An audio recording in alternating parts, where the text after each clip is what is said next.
বয়সটা শোনেন। তো মুসা আলাইহিস সালাম বললেন, আল্লাহ আমি তো সারাদিন কাজ করার পরে আমার ঘুমে ধরে। আল্লাহ আপনার কি ঘুমে ধরে না?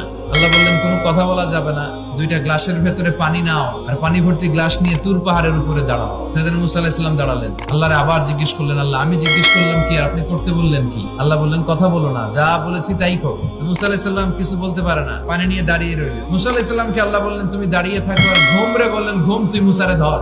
ঘুম যে এবার সেদিন মুসা আলাইহিস সালামকে ধরেছে, উনি ঘুমের ধাক্কায় আর থাকতে পারে না, একবার ডানে যায় আর একবার বায়ে যায়। ঘুমের ধাক্কায় হঠাৎ করে কাত হয়ে পড়ে যায় আর গ্লাসগুলো মাটিতে পড়ে খান খান হয়ে ভেঙে যায়। আল্লাহ ডেকে বললেন, মুসা বেশি কিছু হেফাজতের তো দায়িত্ব দেই নাই, শুধু দুইটা গ্লাস হেফাজতের দায়িত্ব দিয়েছে। ঘুমের কারণে এগুলোর হেফাজত করতে পারো নাই, ভেঙে খান খান হয়ে গিয়েছে। আমি যদি তোমাদের মতো ঘুমিয়ে যেতাম তাহলে পৃথিবীর সাথে সূর্য লেগে, সূর্যের সাথে চন্দ্র লেগে গোটা মহাবিশ্বটা এভাবে গ্লাসের টুকরার মতো খান খান হয়ে যেত রে মুসা।